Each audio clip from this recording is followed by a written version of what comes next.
Hi guys, so we're going to go over what is expected of you for this Earth Cycles unit project. So, you're probably wondering what you're doing. You're going to be designing, producing, and publishing a children's book that teaches one of these topics, either day and night and seasons, the lunar cycle, eclipses, or tides. And you get to pick whichever one you want to use, but once you pick, you're kind of locked in, and we'll talk about that later. So, don't want you to panic. We're going to go over everything step by step, and I think that you'll like the way it's set up. I think the alternative to doing a physical book, um, I think this is going to be easier than that. It's not going to be an easy project, but it's not going to be a super duper hard one either. So, what exactly are you expected to do?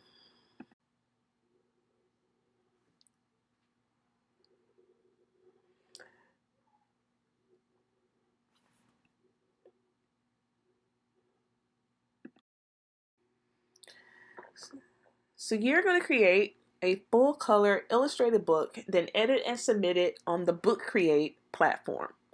A sample video appears in the tips and tricks section at the end. You'll get to Book Create by going to my Clever page, which is you can see here, and you'll click on that Rainbow Book Creator app button.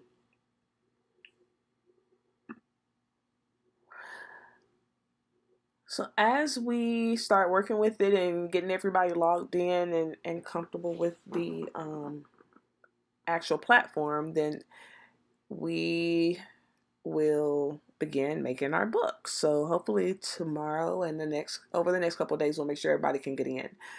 You are expected to do a rough draft or some kind of planning before you just jump in and start writing your book. I am dinging very hard for grammar, punctuation, and all those types of errors because you are using a digital format. So you have ways to help you. So, what should you cover? So, depending on what topic you pick, you have a list of expectations that should be taught through your book. You have to make sure that you are considering your audience. Your audience is supposed to be 6 to 10-year-olds that you're teaching this information that you are now so brilliant at.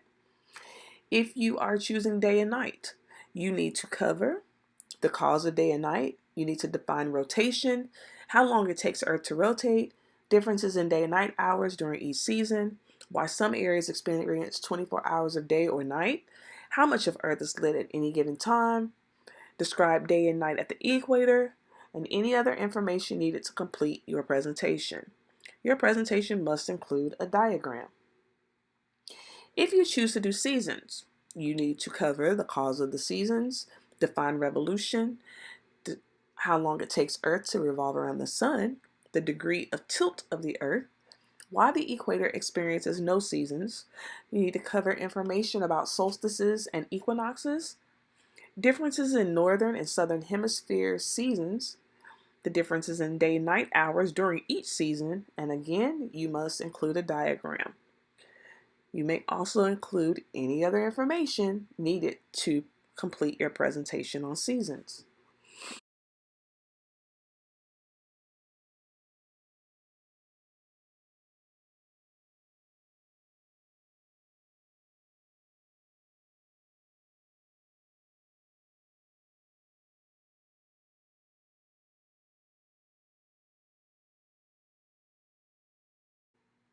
Should you choose to do the lunar cycle, you're expected to describe the length of a lunar cycle, explain why we always see the same side of the moon, explain why we see different phases of the moon, differentiate between waxing and waning, have the orders and names of the phases, and you must create a clever way to remember the phases in order.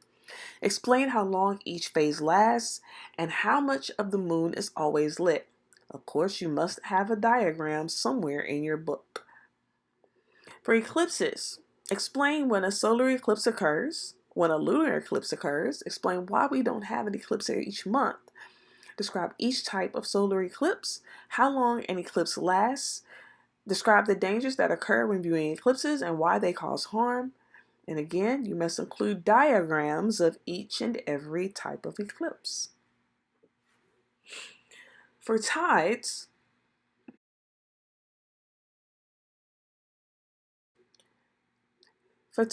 you must explain why tides occur, describe high and low tides and when and how often they occur, explain what causes a neap tide and spring tide, explain what causes the neap tide and spring tide. I'm sorry, I'm repeating myself. Explain when a neap tide and spring tide occur, why a neap tide and spring tide can only occur during certain phases, describe the tidal range differences between the neap and spring tides, and again, include a diagram. So what do these books on Book Creator look like? Actually, it can be it's up to your imagination. It can look all kinds of ways. They can look like a comic book, it can look like a fairy tale storybook. It can look a lot of different ways. So let's look at a few examples.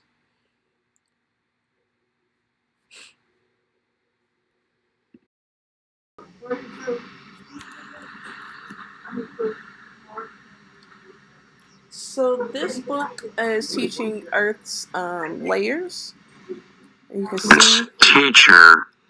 Teacher, what are the main parts of Earth's layers? 1. Earth's outer core, PG. So you can see, once you put the book together, it will allow you to, it'll allow people to listen to it. It'll read to them. It's not the best voice, but it will read to them. So in this one, we have a book about mitosis that some kids made. So they use the graphic novel or comic book template. They also illustrates how you can use typed text to do what you want, or you can write. It's up to you. You can insert pictures, you can insert video.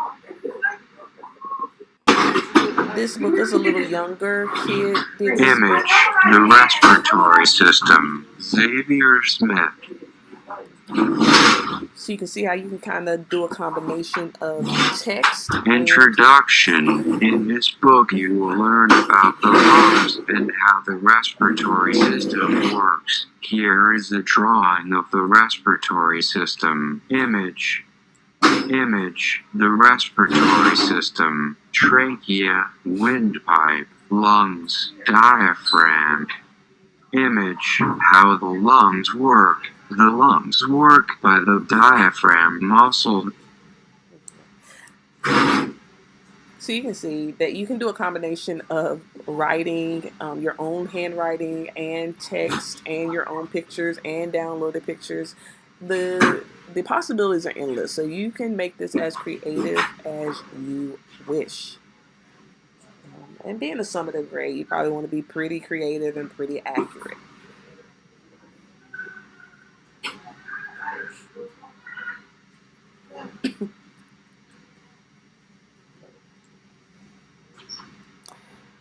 So this book is about 3 main types of rocks. Again, kind of see the format. They use the landscape format.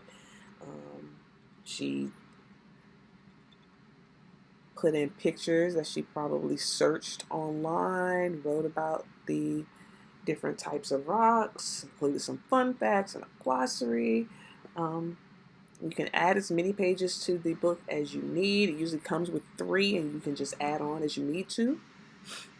This one also follows that kind of comic book type format, and you can see that he has some things that he's written. He's taken pictures of his writing and put it in there. Some of it is text. Pictures. I think his book even had a video in it, so you can put a video in your book. All that works. So just start thinking about how you want it to look and how you want to portray your lesson to a 6 to 10-year-old. So let's look at your expectations again. We want to make sure that the audience, you're writing for your audience. Your content and approach to the subject matter are appropriate for 6 to 10-year-old children. Make sure you're working consistently. Waiting until the last minute will be detrimental. There will be no mercy for those who wait and try to submit during the last 5 minutes that is going to be available for you to turn in. I'm giving plenty of time to work on this assignment with only warm-ups on the days that we are working on projects. So you'll still have a warm-up. You want to make sure you keep your skills up because you got a test coming up at the end of this. But for the most part, your class period will be spent working on this project. If you have tech issues, you need to manage them early. I couldn't log in. I didn't know how to get to it. Those things will not be accepted as excuses. We're not doing that this 9 weeks. Make sure you stay on topic and review the content requirements for your book. All the information is available in your notes, with the exception of the eclipse danger, so you can Google that. Use your time wisely. You're going to be given more than enough time to complete your project during the allotted class time if you work wisely. If you're goofing off playing and playing games like so many of you choose to do, you're going to have a 0 summative grade, and there is no way to go back. Well, there's no way I'm going to allow you to go back and redo it or submit late. You can't do it. We need to move on. So if you have any questions while you're working on this, email me. I know my Schoology, whatever, my Schoology Messenger goes in and out. So sometimes you can get me on there, sometimes you can't. But I think it's out again. I've heard some complaints. But my email always works. So you can email me if you have any questions. If it's after a certain time, though, I'll just get back with you the next day. Okay. Now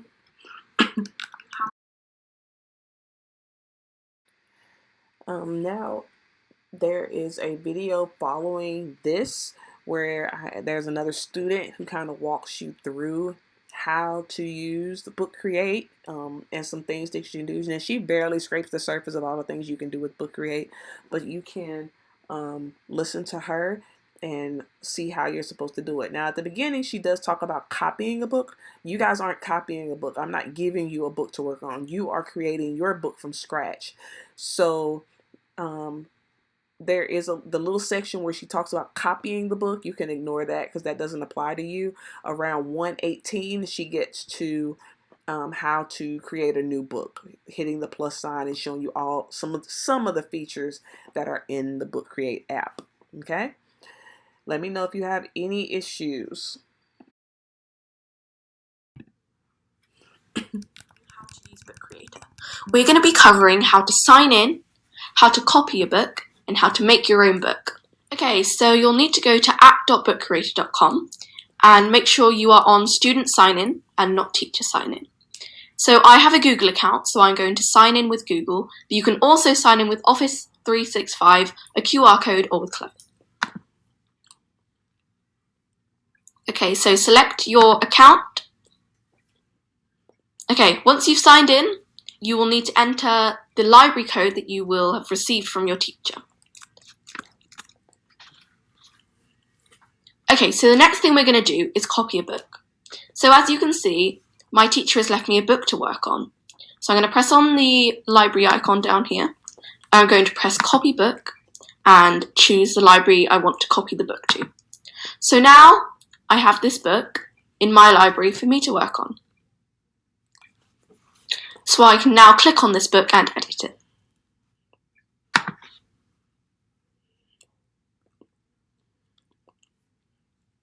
So we've shown you how to sign in and we've shown you how to copy your book. And now we're going to show you how to make your very own book. So press the new book button up here. We can choose either a normal book or a comic book. And you have portrait, square, or landscape. I'm going to choose a square comic book. Okay, so you'll have the cover, and then you have the pages inside your book. You're only given 3 pages at the start, but you can add as many as you like. So press the plus button to add a new page. So now I've got 4 pages, 5 pages. And you can also go up to the pages button to see all your different pages.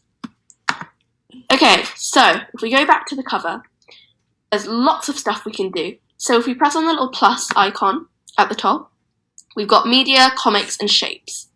So if we press on media, we can add some text. So let's say this was a book about me. I could say, hi, my name is Ruby. Press the Done button, and now you can drag this text wherever you want. Let's say we want it in the middle. Okay, if you press the eye icon, you can alter lots of things with the text. So you can change the font size. So I'm going to put that around, let's say 60. You can change if it's to the side, centered, to the other side, or perfectly straight. I'm going to go for centered. You can make it bold, italic, or underlined. So I'll go underlined. Okay, one of my favorite parts is that you can change the font, and there are so many different fonts to choose from. I'm going to go this one. Okay, you can also change the color. You have a few selected colors, or you can choose your own color out of this rainbow block. So I'm going to choose a light yellow. So press apply, and that applies the color to your text. Okay, we can now redo the length of this. So let's say I wanted it like that, and then I can put that in the center. Okay, now I'm going to show you how to add your own photo. So go back onto the plus icon, press media, and press camera. Okay, cheese. You can take your own photo, and if you don't like it, then you can always redo it. Okay, so now I have this photo. I can make it smaller or bigger. I'm going to make it smaller, and I'm going to put it just here, right above my name. Okay, so now I've got a photo of me, and I've got my name. So if you press on the plus icon, you can also import any photos. So media, then press import. So this is a Google image search. You can type in whatever you want. Let's say I wanted a picture of kittens. So I would type in kittens, and then search that. As you can see, loads of pictures of kittens have come up. So I can scroll and choose one that I want. Let's say I want this one. You press it, and then you press select. Okay, so now that photo is on my book, so I can resize it. Let's say I wanted to make it smaller or bigger. Okay, so now I can show you how to get an emoji. Everyone loves emojis, and it's really fun how you can add them to your book. So press on the plus icon again, select media, and go down to pen. So press on the emoji button, and then you can scroll and you have a whole huge selection of emojis to choose from. I'm going to choose this emoji. Okay, perfect. And even if you don't want to resize it now, you can always resize it after. So press the done button. Okay, now I have this emoji. I can place that on my face. Okay, I've got a few more things to show you. The first thing is you can add really cool backgrounds to your cover and any of the other pages. So press the I button. You can select any of these comic backgrounds, or colors, or patterns, or textures. I'm going to choose textures. So I can add any of these textures here. They're all really cool. I'm going to choose wooden. Okay, so now you can see that's been added to the cover of my book. Okay, so one of the last few things I'm going to show you is you can add a bunch of really cool stickers. So press on the plus button, select stickers, and you have a ton of stickers to choose from. I'm going to go this one. You can also resize these stickers. I'm going to make it that. And you can turn them around if you want to. I'm going to that. Okay, so the final thing is after you're done with your book, press the play button, and you can go through all of your pages by pressing on the arrow icon. Thanks for watching, and I hope I've helped you understand how Book Creator works.